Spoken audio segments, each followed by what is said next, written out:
Cara, o Holley tem um excelente boxe, né?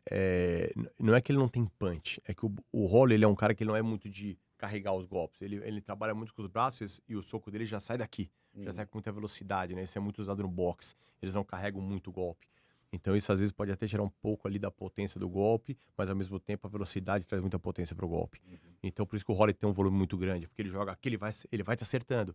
Então os golpes dele são de extrema velocidade, por isso que ele pontua tanto, né? Só que ele, quando ele joga o corpo, ele tem muito poder de nocaute, que nem ele fez com o Gate. Ali ele jogou os golpes com força. Então ali ele Mas ali nocauteou foi na no hora. finalzinho, né? Exato. Então, isso acaba expondo um pouco mais o atleta, mas ao mesmo tempo dá um poder de nocaute gigante, né? Então o Holloway ele tem a mão muito boa, extremamente boa.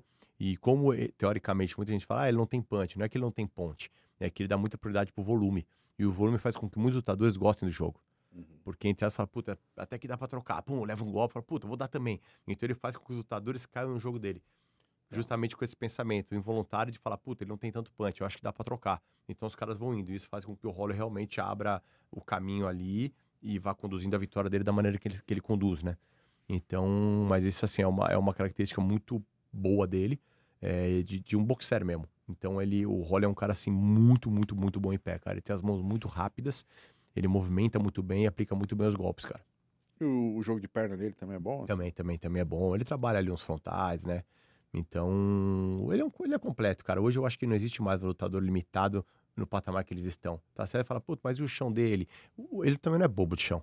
É, Você entendeu? Se ele fosse 10 bobo de anos chão, de ele não estaria onde UFC. tá. É. Então, lógico, tem uns que se destacam muito numa área, muito em outra. Só que hoje, quem tá nesse patamar é muito bom de MMA. É que nem o Charles, que é do chão, mas tá com uma excelente trocação, Uhum. né.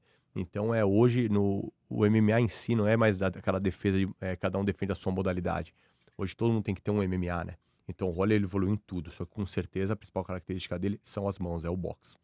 Então, se a gente fosse dizer o que precisa ficar mais de olho, o maior perigo do Max são as mãos. Com certeza, com certeza. E porque assim, o Max ele não tem aquela mão, é que nem você falou que o Topuria vai e já arranca a cabeça, mas uma sequência grande de golpes também te tonteia. Então Uhum. ele abre o caminho. Então as mãos do Roller vão abrindo o caminho pro nocaute.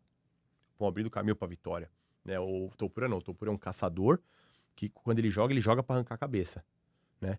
E já o Roller não, o Roller ele vai trabalhando em cima do volume, então ele vai pontuando muito, vai abrindo ali o rosto do oponente e ao mesmo tempo também tonteia. Você levar uma sequência de golpes no rosto, também vai te tonteando, né.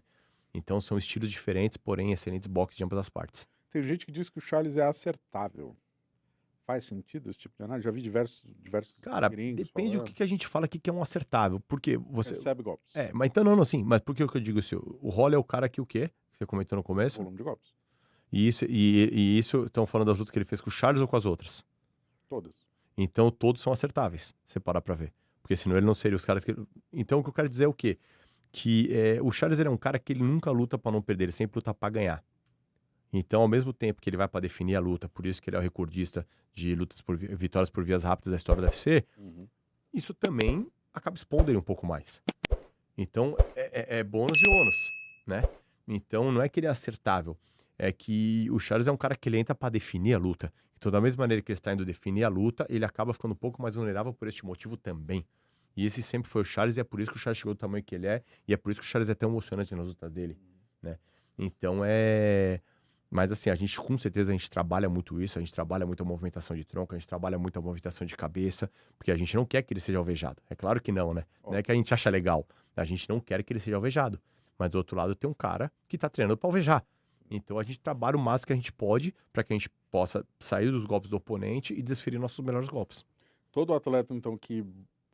Os atletas com maior índice de finalização, nocaute, enfim, eles então se expõem mais e por isso também podem ser mais acertáveis. Isso se aplica também ao Topuria, por exemplo, que tomou aquela cotovelada do Charles. Eles, Exatamente. Lembra aquele chute da cabeça que o Topuria tomou? sim. Foi contra o Josh Emmett, talvez? Não. Não, não, não, não, não. Esqueci o nome do rapaz, cara. Herbert. Puta, agora me Acho falhou. que foi Mas Herbert. você lembra aquela canelada? O Sim. Topuria não caiu, cara. Você Não, lembra, não. pô, aquela cotovelada no começo da luta do Charles? Ele podia ter caído ali. Então quer dizer que se o Charles tivesse nocauteado ele dali, o que que ia acontecer? Caramba, cara, boa! Mas infelizmente o Topuria não caiu ali e depois infelizmente alvejou ele. Sim. Mas o primeiro golpe bem deferido mesmo, em cheio, foi o Charles. Mas infelizmente o Topuria aguentou, felizmente pra ele, infelizmente pra nós, o Topuria aguentou aquele golpe e se manteve em pé. Então assim, quando você busca a vitória, com certeza você acaba se expondo um pouco mais. Diferente daqueles lutadores, você vê muito isso em cinturão. Você vê muito um lutador que, cara, chega no cinturão de uma maneira absurda, assim, nocauteando e finalizando, e depois da luta, depois da luta você começa a se tornar um pouco mais chatas, um pouco mais mornas, porque o cara já começa a lutar com o livro de regras debaixo do braço ali. Né? A gente viu isso com a Adesanya. Lutar pra não perder. Exato. GSP, Saint-Pierre. É. Saint-Pierre. O Saint-Pierre, talvez, se fosse hoje, ia ser extremamente criticado. Não, o final da carreira dele, ele era pragmático, velho. Eu acho ele sinistro. Monstro, um dos Sinistro. melhores da história. Mas hoje, talvez ele seria vaiado. É possível. Você entendeu? O Khabib foi antes da luta antes de ganhar do Conor e ficar muito famoso, o Khabib era vaiado, cara. Mas, cara, então assim, é que nem vamos supor, a gente tá vendo ali o Makhachev e o Shimaev, por exemplo. Cara, as duas lutas deles eu vibrei, achei sensacional. Muita gente falou, pô, fica só agarrando, só amarrando. Cara, o nível técnico que esses dois caras apresentaram nas últimas duas lutas. E o domínio, né? Cara, como você me pega e domina do jeito que eles dominaram o campeão. Sim. Cara, desculpa, é de tirar o chapéu. Exato.